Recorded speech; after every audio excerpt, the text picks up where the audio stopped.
So these other theories about how the country is run and how the country works, there is the traditional democratic theory. So the people have the majority of the power and control the government by electing officials and representatives. This is really closest to what the Founding Fathers wanted. We were left with a republic, which very quickly transitioned into that, the traditional democratic. So this is also referred to as a majoritarian government.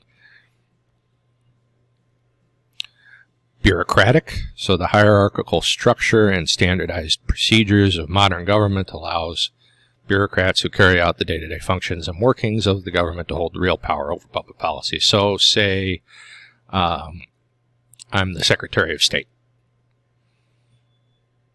and say you, whoever is watching this video, are my deputy.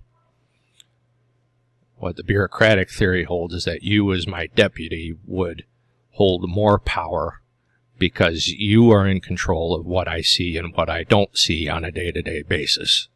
So me, the guy that the president put in charge of American foreign policy, I'm really subject to you and what you think is important because I'm entrusting you to deliver what you think I should see.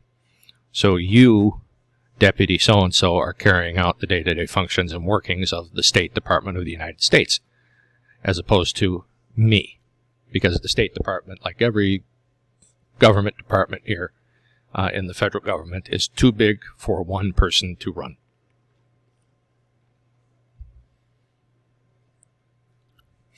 Then there's hyper-pluralism, which is the pluralist theory on steroids. So they say democracy is a system of many groups having so much strength that government is often pulled in numerous directions at the same time. And this causes gridlock and ineffectiveness. So there's a very negative view, the government's weakened, all that. So say there's a bill on, I'm just pulling this out of my head. There's no, just an example. On supporting Israel. Does the United States want to continue supporting Israel? So you better believe AIPAC will be on the phone with its membership, asking the membership to call senators and representatives and urging them to support Israel. Okay? And there'll be a pro-Palestinian group saying, no, we don't, we want Palestine to be its own country. I don't want to get into that argument. This is just an example. And there'll be another group saying, let's have somewhere in the middle. So we've got all these groups, just three in my example, but there are many more usually that kind of pull everyone in every sort of direction so that, nothing ends up getting done. It's very ineffective. There's gridlock. Nothing's really decided. And again, it'd be more than three groups, but it's just an example I could think of. So what is a democracy? Well, Aristotle says it's the rule of the many. It's a majority rule. You have government by the people. And there are two types of democracy, direct and indirect. We live in an indirect democracy. And thank goodness we do, for reasons you will hear about in a moment. So direct or participatory democracy. You have all or most of the citizens participating directly in either holding office or making policy. So we see this in very small population sizes. If there's a town of, say, 100, they could probably pull this off. That might even be a little big. So one guy would be the mayor. 20 people would be on the town council. There would be a judge, or maybe 5 judges, or something like that. Everybody would have a part in seeing that the town was running smoothly. So people are making laws, people are governing themselves. But the people, meaning everybody or almost everybody, are making all the decisions. Can you imagine how much time that takes? It is impractical in very large population sizes or countries. And our founding fathers didn't favor this in the least. I put the uneducated masses there, and it's not a slam, but in the 1700s, late 1700s, early 1800s, education wasn't really a widespread thing. So, people really wouldn't know, what Thomas Jefferson or James Madison might have been on about. They wouldn't really understand that. And that would be okay. It wouldn't necessarily be their fault. But they wanted to make sure, these founders, that there wasn't a way for them to be manipulated in their ignorance. And again, I say ignorance, I'm saying uneducated. That's not a slam by any means. All right, it's just kind of the way it worked back then. Reading, writing, that wasn't necessarily a widespread phenomena.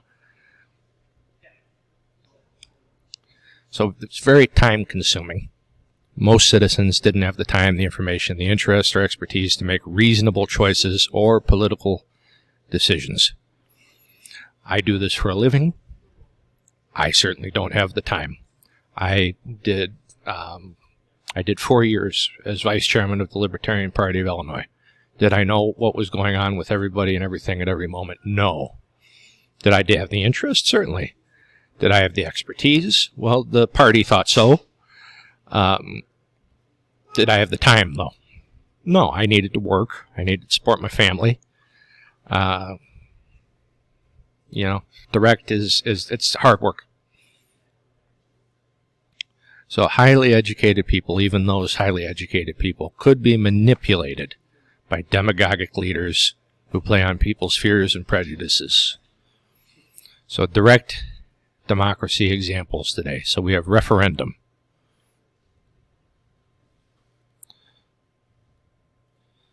Which a legislature, in this case the U.S. Congress, submits a proposed law to a popular vote by the citizens during an election. And we've all seen this. And we'll take a look at some examples in a minute. There is also an initiative in which citizens write and submit a proposed law to a popular vote. So referendum, Congress submits. Initiatives are citizen-led efforts. People take the initiative and write the bills themselves. These can also be referred to as propositions or ballot measures. We had one here that the town council put forward where I live to I think it was to pay a penny tax or a nickel tax or some very small measure to help restore our courthouse, which does need a little work. That's just one example of what things could be. So 2010, there were a lot of propositions on marijuana. Medical marijuana. In Arizona, that was pretty evenly divided. California wanted to legalize marijuana. That passed. Rhode Island. And I get asked about this every semester. The actual name of Rhode Island is Rhode Island and the Providence Plantations. Now, is that common knowledge? Absolutely not. The licenses all say Rhode Island, the driver's licenses, the license plates, everything says Rhode Island. So that is why that one in particular failed so resoundingly. I doubt the people knew it. I didn't know that. We had to look that up a few classes ago. Someone asked me that question, and I didn't know the answer. So 2012, there was a ballot measure in Washington State. Allow same-sex marriage, yes, 53 to no, 47. And in Washington State, legalize marijuana, yes to no, yes 1. Now, the indirect democracy, representative democracy, is what we live under, indirect. And this is also referred to as a Republican form of government, a republic. So we elect people We elect officials to make laws, to make policies, political decisions for us, on our behalf. Now, the question I always ask, do we work for the government, or does the government work for us? I think that's a matter for genuine debate.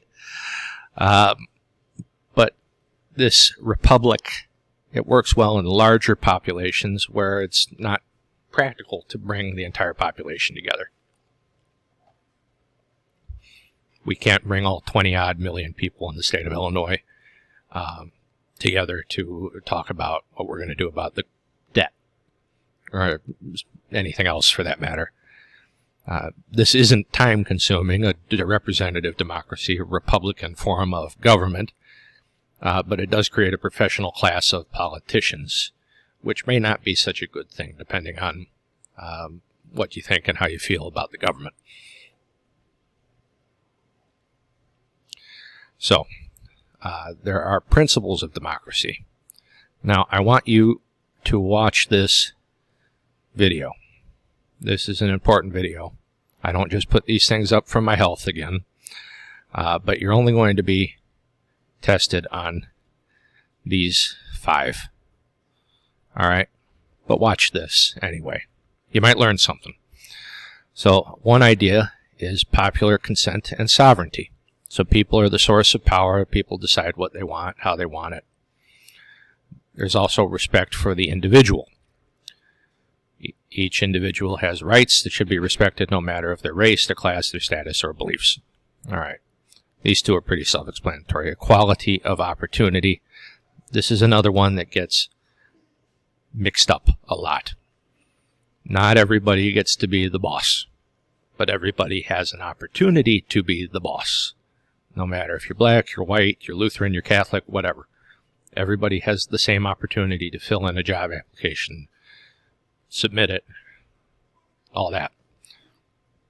But not everybody can get the position, but everybody's given the opportunity.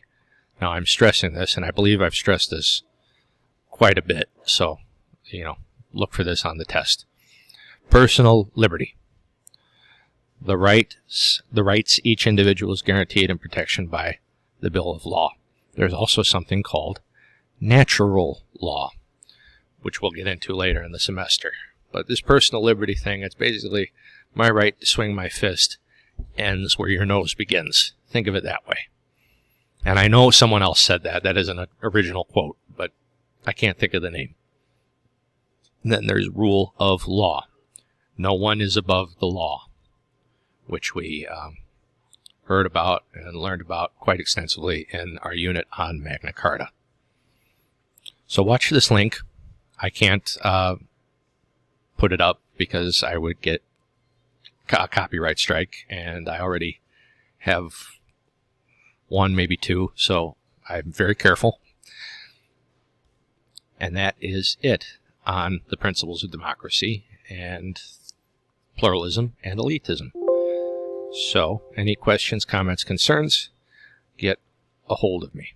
And remember, watch these videos. Watch them. In fact, I will give 3 points extra credit, and some of you need it. Some of you need it already. To anybody who emails me just with the words, I watched this video. 3 points extra credit on the table. Just email me, Jonathan.Parker@icc.edu. I watched this video. You'll get the extra credit. All right. Thank you.